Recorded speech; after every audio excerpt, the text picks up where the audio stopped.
Okay, hi everybody, welcome. Just want to say that it's my first time at NDC Oslo, and I'm so excited to be here. It really is an amazing event. So as I said, my name is Dina, and I'm going to talk to you today about ETW and all of the cool things that you can do with it. So, ETW is a monitoring framework. So the first thing that we're going to do is that we're going to talk a little bit about the challenges that we face when we try to use traditional performance and profiling tools. And then we're going to introduce ETW and see what you can do with it and how it addresses all of these challenges that we have using traditional tools. And then what we're going to do is that we're going to embark on a very long demo, or rather multiple short demos, through which I will try to show you some, and definitely not all, of the things that you can do with ETW and which tools are available to you for this purpose. So let's begin. As I said, the first thing that I want to do is talk about the challenges. There are many profiling tools out there, but I think that one of the most problematic issue with these tools is that they're usually very invasive. A lot of them actually inject their code into your application, so that they can profile whatever it is that you're doing. And so that means that you have to recompile your code. Or at the very least, most of the times, you will need to restart your application. And these two together cause quite a large overhead. For example, if you're familiar with the Intel Parallel Studio Profiler, it's really a great tool, but the lowest level of profiling that it gives you causes an overhead of a factor between 2 to 20, if I remember correctly. And that means that if you have, let's say, a 1-minute scenario that you want to profile, then let's say on average it's going to take about 10 minutes to run. Okay, maybe we can live with that. But what if it takes about, let's say, 5 minutes just to get to that point in your application where you want to start profiling? Well, obviously, that's not going to pass. Now, the next problem that we have is even if the overhead is inconsequential and we don't mind waiting and all that, still, in some cases, we just can't restart our application. What if your product is the stock exchange? Or maybe your product is some military system? While in your development environment, you can restart your application as many times as you want, and you can do whatever you want with it, a lot of times on production, it's just not going to pass. So we can't use that. And the last problem that we might encounter is something that, at least from my experience, developers usually don't think about or don't care about, and that's licensing. A lot of these tools don't allow their redistribution to clients. And that means that if you use it on development, it doesn't mean that you can take it to your client, or, maybe you could just take it once for a one-time debugging case. But you certainly can't redistribute this as part of your application. And even if redistribution is allowed, still, you usually buy one license for yourself, or maybe multiple licenses for your entire development team. But a lot of times, your product runs on tens, hundreds, or thousands of production servers or clients or wherever it is that your product is deployed. So obviously, you can't buy licenses, which are usually quite expensive, by the way, for that many machines. So with that motivation in mind, it turns out that there's a solution for all of these problems, and it's not surprising because, after all, that's why we're here talking about it, and that's ETW. So ETW, Event Tracing for Windows, is a structured logging framework incorporated into Windows, which supports hundreds of thousands of structured log messages per second. And, of course, it doesn't have any of the problems that we just talked about. It doesn't require any changes to your application. It certainly doesn't require recompilation, but it also doesn't require restarting your application. In fact, you could just turn it on demand, whenever you want, without having to do anything. And its overhead is very, very low. If you don't turn it on at all, the overhead of each such call is a few cycles. And if you do turn it on, then, well, of course, it depends on the amount of data that you want to emit from this log. And one of the best things about it is that it's actually all over the system. As I said, it's incorporated into Windows, so you don't have to do anything to get it. It's just there, lurking around your system in user mode and kernel mode. It's in services, it's in .NET, it's in drivers, it's even in third-party components. In fact, a while ago, I found out that even Chrome can emit ETW events if you ask it nicely. Now, although we don't have to go into much detail in order to understand the rest of my talk, I do want to spend a minute or two to give you an overview of the architecture and how ETW is planned and structured, just so that you understand how the tool that you use is working. So the three main components that you need to be familiar with are providers, controllers, and consumers. Their names are pretty indicative. Providers are those objects inside your Windows system which are responsible for generating the log messages, for emitting them from different locations in the code. The controllers, they're the ones that you use to start, stop, configure all of your logging scenario. And consumers, well, they consume. They're responsible for logging, analyzing, processing these log messages. The relationship between these three components it's not surprising. What happens is that the controllers create an event session, and this event session receives events, log messages, from multiple producers. And for performance reasons, it buffers them into an in-memory buffer. Now, the consumers, they can register on these events and consume and analyze these events from the event session. Now, just one thing that I want you to notice here is that from this design, it follows that in some cases, some events might be dropped because you couldn't consume them fast enough, or there were too many of them coming into the session.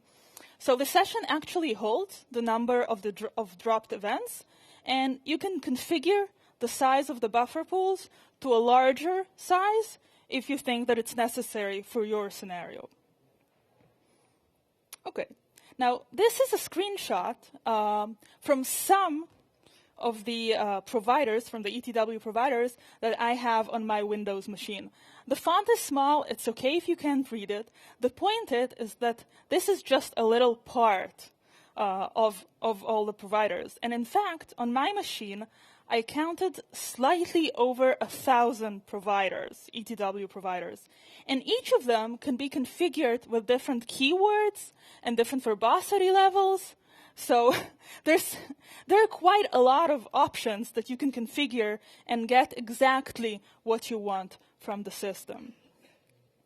So now that we have a little understanding about what ETW is and how it's constructed, let's do a little overview of different scenarios where you can use ETW to get information about your system. So I think that the most common thing that you can do with ETW is profile your application CPU-wise. What does it mean CPU-wise? Which of the functions are the heaviest ones on your system? Now, what you can see here is a screenshot of an application called Perftools. We will talk about it in greater detail later on. For now, just know that it's an application that allows you to easily analyze ETW log files. And specifically in this case, you can see I highlighted two functions. They both calculate prime numbers. One is managed and one is native. And together, they take about 90% of the CPU time of my application. Now, the reason I have here both managed and native is that I wanted to show you that this infrastructure allows you to monitor and profile both managed and native applications. And that's very important because obviously a lot of times our applications are not purely managed. You can also use ETW to get information about garbage collection. You can get a list of all the garbage collections that occurred in your application, how long they took, how much memory was freed, how much memory was promoted, what was the reason for the garbage collection that occurred, which generation it was. Furthermore, you can actually get the call stacks of where each such garbage collection occurred. So, for example, in this case, we can see that garbage collection was called, 20 times due to GC add memory pressure. And that probably means that our application is using a lot of native memory. Also, garbage collection was called 13 times during allocating objects. And that means that probably our application was using enough memory to cause pressure on the CLR so that it felt that it needed to invoke garbage collection while allocating objects. What's even cooler than that is that you can get call stacks for the allocations of each specific object type. So what we see here, for example, is a screenshot, again, from Perftools, of all of the places where a certain WPF application allocated strings. And it turns out that this application allocated 1.5 GB of strings in some indexing function. Now, maybe it's okay in this specific application, maybe it's not. That's not the point. The point is that for me, as a developer of this application, this is very useful information if I want to analyze, debug, and understand memory traffic issues in my application. I actually see where most allocations occurred. And that's amazing, in my opinion. You can also analyze long startup times by getting information about images which are loaded by your application. You can also get information about the JIT times. You can also get information about file accesses that your application does. Again, all of that is very useful when you need to understand what's going on inside. Now, I will go back a little bit to the CPU profiling scenario. It turns out the ETW not only samples the CPU, but it actually provides all of the information per core. And that means that you can analyze your application's concurrency efficiency. So this screenshot is actually taken from the Visual Studio Concurrency Visualizer, but the raw data that it uses to produce this image is taken from ETW. So what we can see here is an image of our cores, and green means that the core is running, and red means that it's blocked. So we can deduce from this image that there's probably something wrong with our locking model, because it looks like, although we have 4 cores, de facto, only single core is working at each moment in time. And here, we can see another image where it seems that locking is better and the workload distribution is better, but it's still not perfect, because I can see that an entire core is working all the time, while a different core finished its job in half the time. So again, ETW allowed me to see this data and understand that I have something suboptimal in my application. Okay, so that was an overview in screenshots of what we can get using ETW. Let's now go into a little more detail into some of these scenarios. So going back to Perftools. Perftools is an application by Microsoft. It rather recently became open source, so it's available on GitHub for you. You can view you can just download versions or look at the source code, whatever works for you. And you already saw that it's not very visually appealing. However, it provides a very convenient and functional UI for configuring all sorts of ETW collection scenarios. You can quite easily configure the providers that you want to monitor, the keywords that you want to monitor, the verbosity level that you need. And in fact, it also provides you quite easily to analyze these log files later, as you already saw, using multiple built-in statistical views inside the application. Now, let's see something in action. I want to profile the process of starting Visual Studio. Just starting Visual Studio itself, no solution, no project, no files, anything, just Visual Studio. So, seeing that profiling usually takes a lot of time, and specifically opening Visual Studio can take a very long time, I have a video of this demo. So, let's look at it.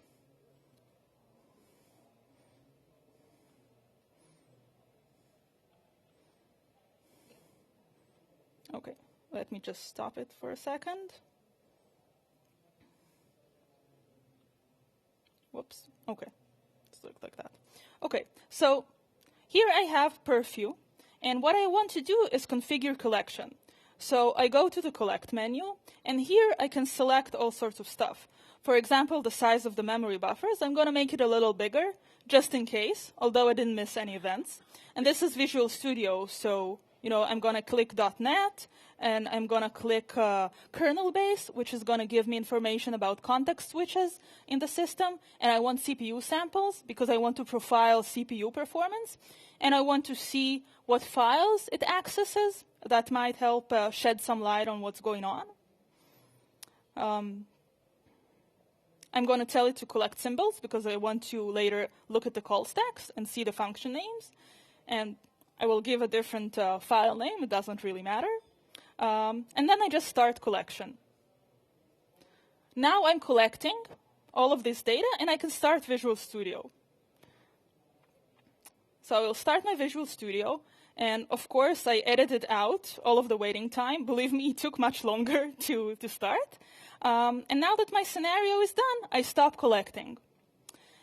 And then Perftools is just going to load all of the files into it, and I can start looking. So I will look at the CPU stacks, and I will select specifically Visual Studio. And we can see that it actually took, I don't know if you noticed, take it a little back. It took about 70 seconds until I stopped the recording. Visual Studio ran 70 seconds throughout this time. So let's understand what's taking all the time. I'm looking at the list of functions that were called throughout starting Visual Studio. And I will go to the call tree. And that's my main thread. And I see that the main thread ran for 40 seconds, which is a little better than 60. And I will just start drilling down the tree. And this is the main function, again, 36 seconds. Going further down the tree, the call stack tree, takes a little while.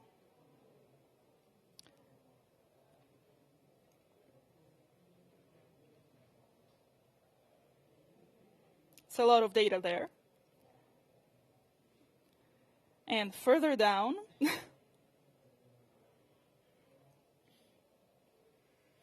so, by the way, this is Visual Studio. I mean, I didn't write it, so of course these functions don't mean a lot to me. But if it were my application, that would be very interesting information. And then I get to this place where I see that JetBrains takes about 15. Again, I'll go back a little. I apologize. And we can see that a JetBrains function takes about 15 seconds from my load time. And again, I want to remind you that I didn't open any solution or project or file. I just opened Visual Studio from scratch, an empty Visual Studio. So just putting it out there. What else can we learn about what's going on? Let's look at JIT. So we have all the JIT times from the .NET applications, and again, I go to the Visual Studio area. And this time, I'll open the data in Excel, and I will sort it by the time that the JIT took.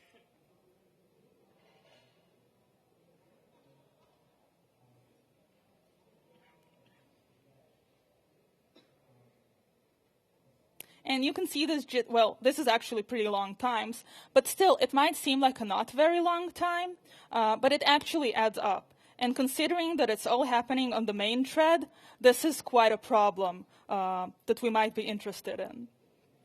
What else can we see?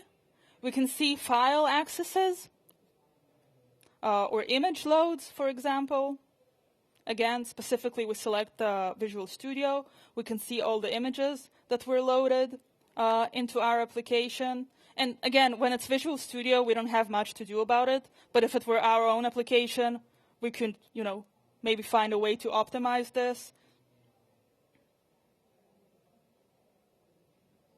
And it's sorted actually by the size of the image. So we roughly know what are the heaviest images that we load and which don't incur as much cost as the others. OK, that was useful, I think. So I do have screenshots here in case something didn't work with the demo, and so that later on when you look at the slides, you don't have to download videos with it. So we'll just continue to the next section. What we did now was that we used Perftools in order to define our collection session.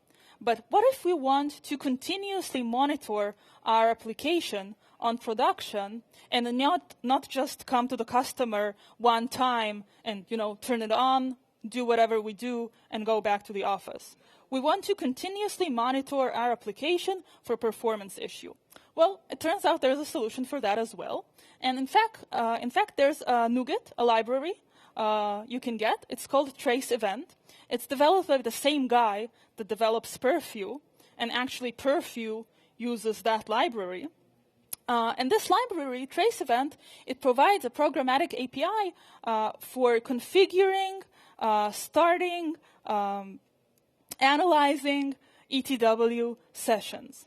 And so, for example, what you could do, if you wanted to, say, monitor your application for high CPU performance usage, you could do something along the lines of monitor continuously your application using performance counters, which just provide a numeric value, right? So let's say every second how much CPU your application is using. And once you detect that your application passes a certain threshold, you can immediately configure an ETW session and collect some data for a while, either until the CPU goes back down or for just, a certain predefined amount of time, whatever works for you. So you record all of this data, and then you just, ship it back to development and analyze it and see why suddenly your application was using so much CPU. And I do have to mention here that I gave specifically the CPU example, but obviously it's not valid just for CPU profiling. You can do similar things for any kind of limited resource. For example, if you have suddenly high memory usage, you could see where objects are being allocated. Or if you suddenly have a lot of threads, you can monitor where threads are being opened. So let's see a code example of how we can configure such continuous monitoring. So it turns out that in ETW, you can't use the same session for kernel events and for user space events. So we're going to have to define two sessions, one for the user stuff and one for the kernel stuff. Next, I will need to define what it is that I want to record in each of these sessions, in each of these providers. So I didn't have room in the slide for all of the keywords that I wanted to use in the kernel session, but we're interested in processes, in threads, in file I/O. And then, specifically, since I'm going to monitor a managed application, then I know that I need to turn on the CLR provider because I need information about what's going on inside the CLR. And specifically, I'm going to turn it on with the verbose level, and the default keywords are going to be enough for me at this point. Now, the session is going to be closed once dispose is called. So, I just need to wait for something to stop collecting. Again, it can be either that enough time has passed, or the threshold of high resource came down, whatever it is that's good for you.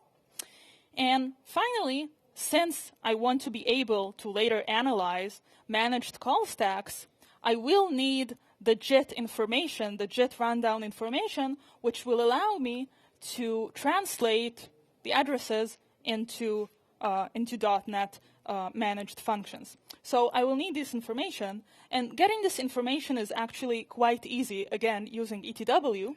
It turns out that there's a provider called JIT CLR rundown provider, and what happens is that once you turn it on, it just starts emitting all of the JIT rundown information that the CLR saved along the way. So again, I define a session for this JIT rundown provider, a CLR rundown provider. Now, this is a little silly, but the best way I could find to figure out that all of the information was written to my file is to check that it stopped growing. So again, this is a little silly. I didn't find anything better.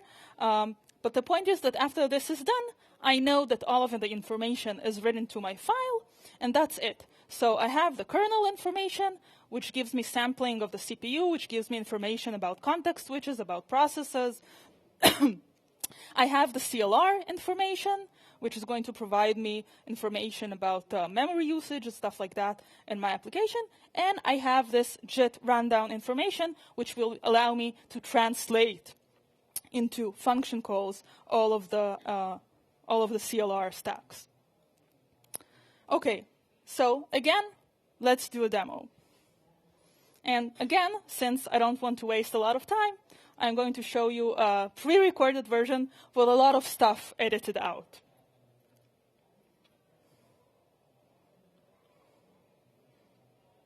So I have an application here, self-profiling application.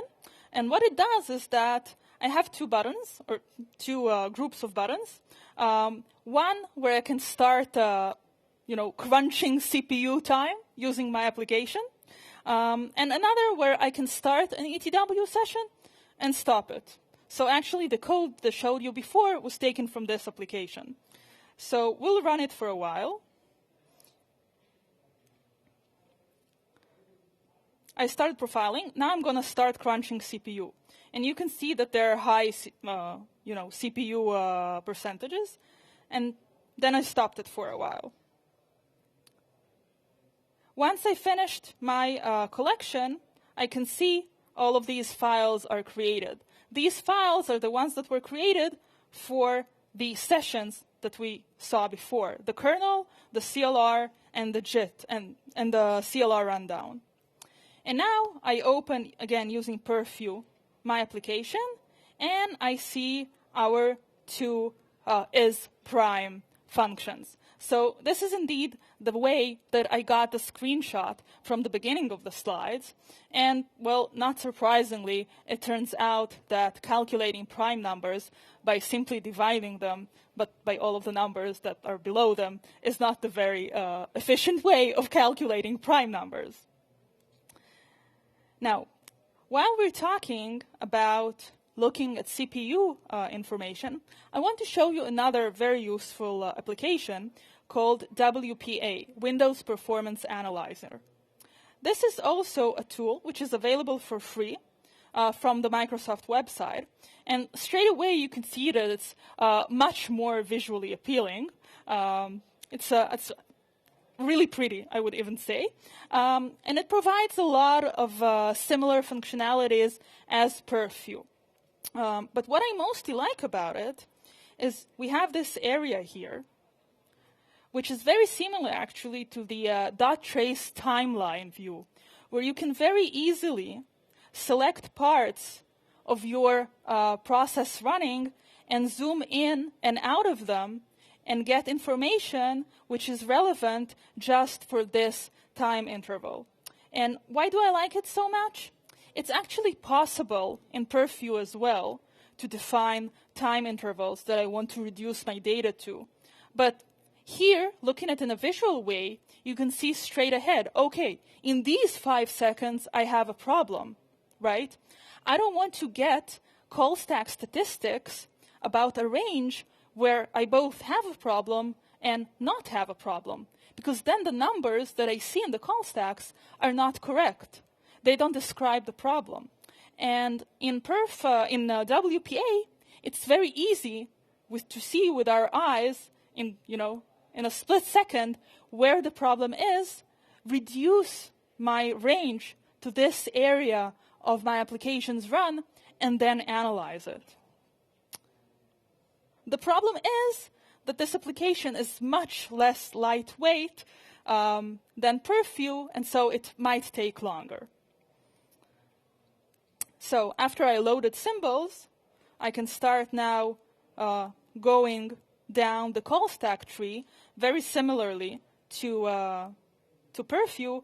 And even though I edited out some of the parts here, you see that it takes more time to load. But eventually, we will find our prime, both native and managed functions in this view. And in fact, another thing that you can see here is when I click on them, it actually selects the areas here on this timeline that shows where these functions were called. So that's another reason I like this view. And now we can zoom out, and the table here will be updated to include all of the data again. And you can see that when I click isPrime, you can see that it was only called here and here. So no calls to isPrime here in the middle. Now, another cool thing about WPA is that it supports a different view of showing us CPU usage, and that's flame graphs. So essentially, flame graphs are visual, hierarchical views of call stack trees. And, well, this is obviously a lot of information. You can't get much out of it. But you can zoom inside. So first of all, I'll filter just to my application. So this is a little better. But what it gives us is, again, with a single glance, an idea of what's taking most time. Because actually, all of the information is here in this visual tree. And the higher the tree is, it means that the call stack is deeper. And so the bottom is like the main function that we called. And you can see on top of it all of the sub-functions that it called. And the width of each bar signifies the amount of time that this function took. And so again, visually, it's very easy for me now to look at this display and understand what is the big picture here, what's taking most of the time. And if I want to drill down, it's okay. I can zoom in and, see all of that stuff. Okay, it restarted. Good. Cool. So again, I have some screenshots here, just so that you can later see that. So until now, what we saw in the demos is how we record log files and then later analyze them using, some available tooling.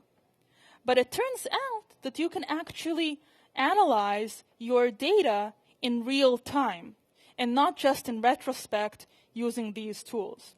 Again, we can do that using the trace event library that I mentioned before.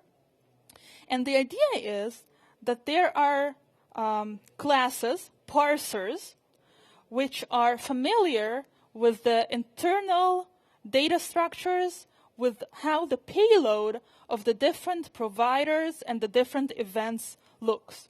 So, for example, you would have a CLR trace event parser, which is familiar with the GC event, and it knows that the GC event has, let's say, a type property and a generation property and a reason property.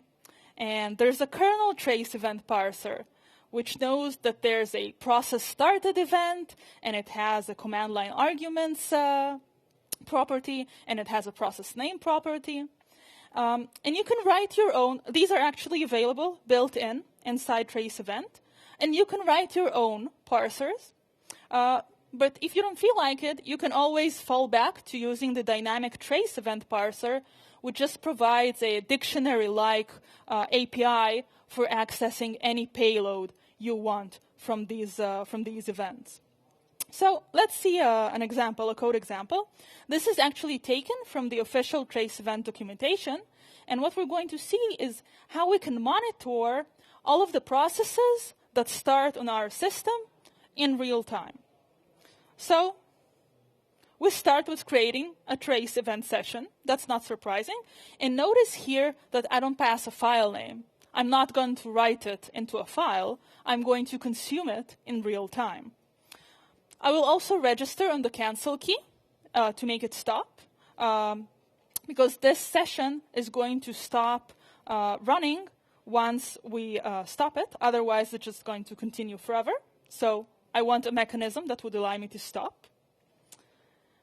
And since we're interested in processes which start and stop on our system, I'm going to specifically enable the process keyword in this session. And of course, I also need to tell it what I want to do whenever a process starts.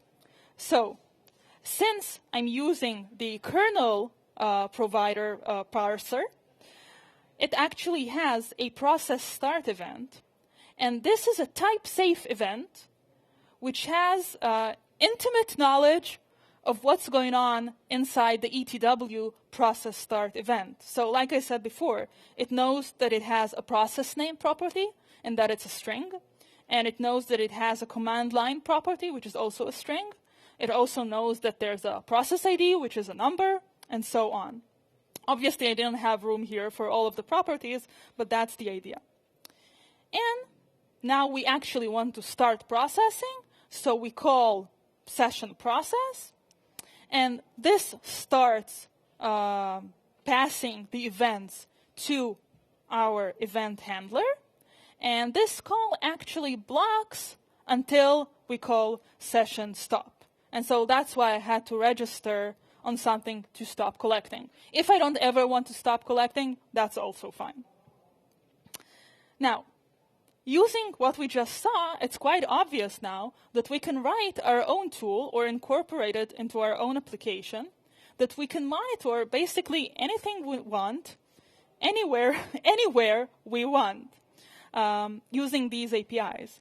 And well, luckily for us, we don't have to do it ourselves because someone already did that for us. And there's an open source project called eTrace. You can find it on GitHub. I put a link here. And it provides a command line interface for configuring these ETW live monitoring sessions. So let's see how it works.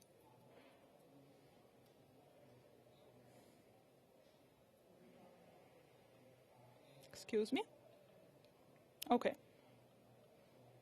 There we have it. So we have eTrace. I already compiled it beforehand.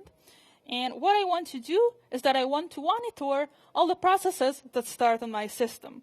So I tell it I'm interested in the kernel provider, and I need the process keyword, and the specific process that I'm that I'm interested in is process start. And from this specific event, I'm interested in process ID, the image file name, and the command line arguments. So I'm going to run that. And I'm going to start a few processes on my machine.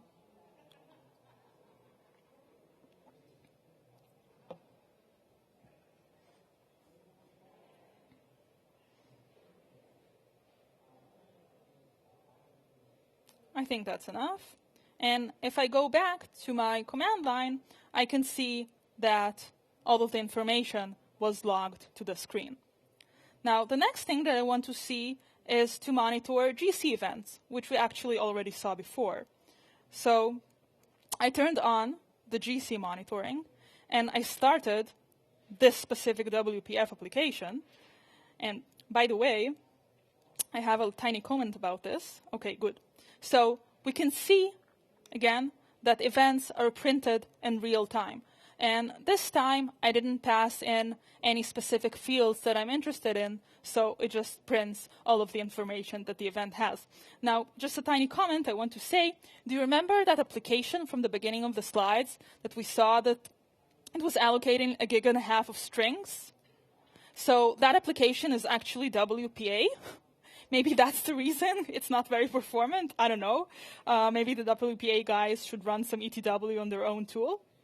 But anyway, so we have all of that GC information here.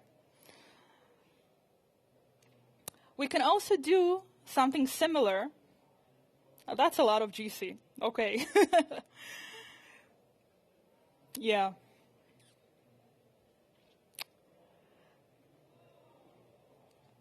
So we can also do something similar to what Perfmon, not Perfmon, excuse me. Gosh, I forgot its name. In sysinternals, there's a tool which provides us information about file accesses that application do. I suddenly slipped the name from my memory. Anyway, so we can also use eTrace to monitor file accesses that we do on our machine. And so for this specific case, I want to monitor file accesses, specifically opening files, and I want to filter it just to DLL files. So I can also provide a filtering expression for my tracing. And if I run it, and I'm going to open Internet Explorer, if I remember correctly. Yes?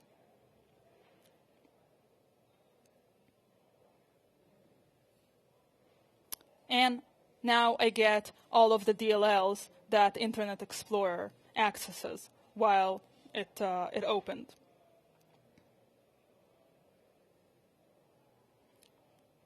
So also a lot of stuff.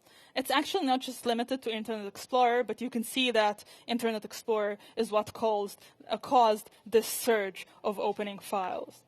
Now, I do want to mention at this point that you can't get call stack information in real time. And that's because getting call stack information depends on sampling the CPU over time and then later analyzing it along with the symbols information that you have in order to create the call stack trees. So what you can do in real time is monitor just the events themselves. And if you need call stack information, you can record this and then later analyze it with the symbols and all the tools that are useful for this. Now, the last thing that I want to show you is that even though so far we did live tracing using eTrace, it actually also supports analyzing files. So I have a file which contains ASP.NET, information about ASP.NET requests. And the reason it's here is both that I want to show you that you can use eTrace to analyze files, but also that there's interesting information in ETW regarding ASP.NET servers. So I run it on my file, and I can get all of the requests that happen during that recording. Now, again, I just want to say I'm showing this just to show you that it's possible, but I do think that if you have a file which is already recorded, unless you absolutely hate visual UIs, I would probably use either Perftools or WPA in order to analyze existing log files. The command line interface is very useful for doing real-time monitoring. So again, we have here screenshots of our demo. So the last demo that I want to show you today is monitoring and profiling boot performance. That's actually something which is extra close to my heart because that was the first thing that I did in my current job. I investigated boot performance quite a long time, and this is how I learned most of what I know about ETW. So we're not going to show a demo because I don't want to start restarting the computer and stuff like that. So we'll just look at screenshots. So WPA, Windows Performance Analyzer, it comes with a complementary tool called WPR, Windows Performance Recorder. And what it gives us is a very nice, compact UI for configuring all sorts of ETW collection scenarios. And one of these scenarios is boot profiling, where you can select boot and you select all of the resources that you want to monitor while your application is booting. Now, remember, until now, what we saw is how we record ETW sessions way after the machine already booted and it's already running and everything is in place. So we just start a session, recreate, reproduce our problem, and then analyze it. But how do you analyze boot? You can't wait for the machine to boot and then start an ETW session. You somehow have to make it record while it's coming to life. And there's a answer to that, and that's using autologgers. So basically, you configure some voodoo in the registry. And I mean, it's not really voodoo. It's not very complicated. You basically say what's the file that you want to save the ETW session to. You specify all sorts of parameters like the buffer size and the max file size because you don't want it to record forever and finish your disk. And then you also tell it what are all the providers that you want to record. And for each of these providers, you can also configure the verbosity and keywords and so on. So you configure this voodoo in the registry. And once the computer starts, once Windows starts booting, it just starts emitting all of these providers into the file that we configured.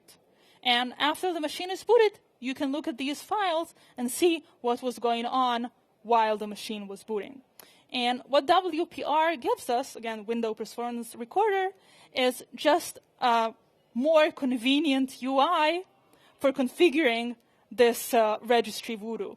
Now, I do have to say, though, that the UI is limited. It doesn't provide us all of the functionality which is possible with this, but just, for monitoring basic resource usage scenario, it's quite enough. So I configured WPR to monitor my boot, and I booted my machine. And I opened the results in Windows Performance Analyzer. And Windows Performance Analyzer, similarly to Perftools, it also has a lot of built-in views, which I encourage you to explore later, for displaying all sorts of information from our log files. And in this specific case, it knows that we recorded boot, and so it creates this special view called boot phases, which shows us the flow of booting the machine. So, for example, we can see how long it took for the session to initialize and how long it took for WinLogon to log on to the machine and how long it took for Explorer to initialize. And all of these are pretty fast. But then there's something called post-boot, which takes quite a lot of time. Now, in general terms, I can say that post-boot is kind of like the time that it takes your machine to calm down after it booted. Like, you start your Windows and you want to open some applications, but like the computer is busy and you have to wait until Word opens or Outlook or whatever. So post-boot is the time that it takes your machine to go back to relatively low disk and CPU usage levels. And this time is very long. So I want to use WPA and the information I got from the ETW to diagnose what was going on my machine during this time and why it took it so long to go back to normal CPU levels. So WPA also allows us to see a lot of other things that happen during boot and can show us the drivers that are loading, the processes that start running. So for example, there's a view called transient process tree, and it displays us all of the processes that started and stopped during boot. That's very useful information. Now, in this specific case, I highlighted a process called Rabbit Watchdog, and it's a little not fair at this point because I wrote this process and I know that that's the problem, so I highlighted it for you. However, how would you find out what the problem was if you hadn't known what was going on? So there's also a view displaying the CPU usage, colorized by the processes. And here, it is very, very obvious that this Rabbit Watchdog is what's taking all of the CPU time during my boot process. Now, again, I wrote this process. I know what it's doing. But say I didn't know, or maybe I did write the process, or I'm just not sure what on earth takes so long in my process that it consumes so much CPU. So I could use WPA to drill down into the call stack tree, but I already mentioned that it's not very efficient and it takes a long time. So I prefer using Perftools to do that. And if I open my log file, my ETW log file, with Perftools, I quite conveniently arrive to this point in the call stack tree, and I see that 99% of the time in this Rabbit Watchdog application is spent getting processes running on the system. So I guess that the process deserves its name. Okay, cool. So we're almost done here. That was our last demo. What are the main takeaways that I want you to get from this talk?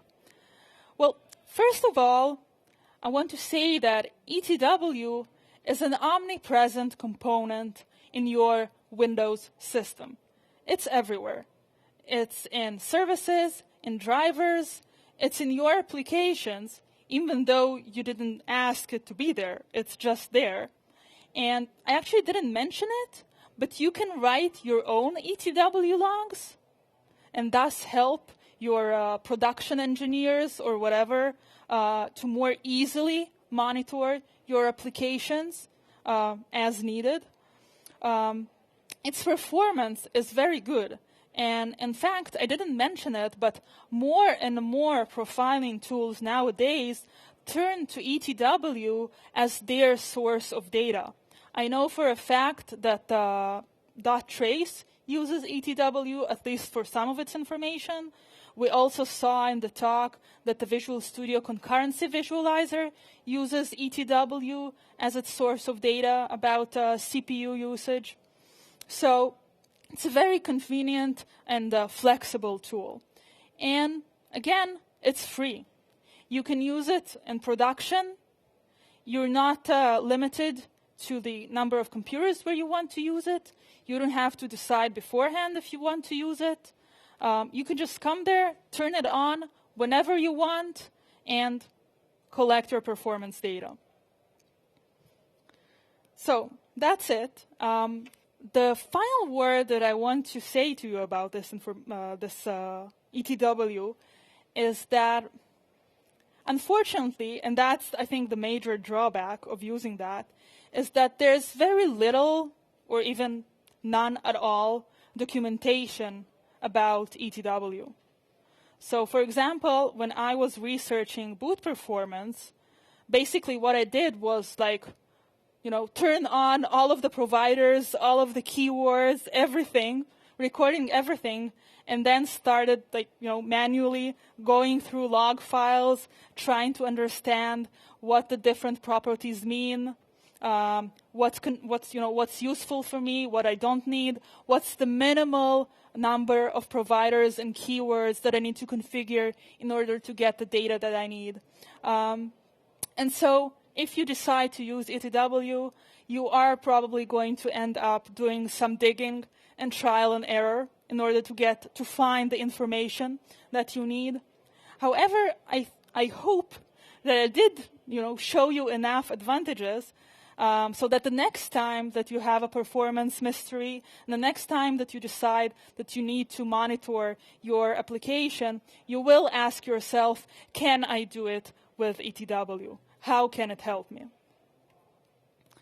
Thank you so much. I hope you're hooked on ETW now. I think we have a little time. If you have questions, I'd be happy to answer.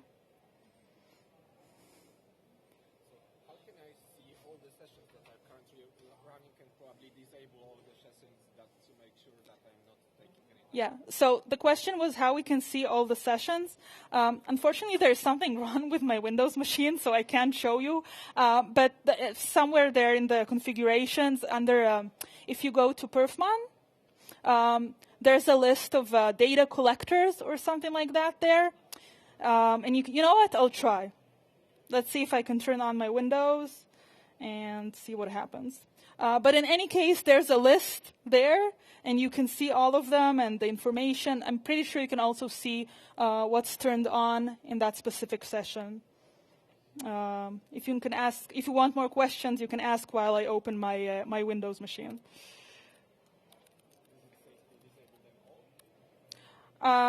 Is it safe? Another question: is it safe to disable them all? I don't think your computer is going to explode. So in that sense, it's safe. But Windows itself does configure stuff. I mean, like if you just, even if you don't configure any session of your own and you open this view with the sessions, you will see that stuff is running. And moreover, you will also, if you go to the registry, to the area where the autologgers are defined, you're going to find quite a lot of entries there. And so you're going to ask yourself, where did that come from? So you can turn it off. Then obviously the application that's using that data is not going to be able to do its work. But I don't think anything is going to explode.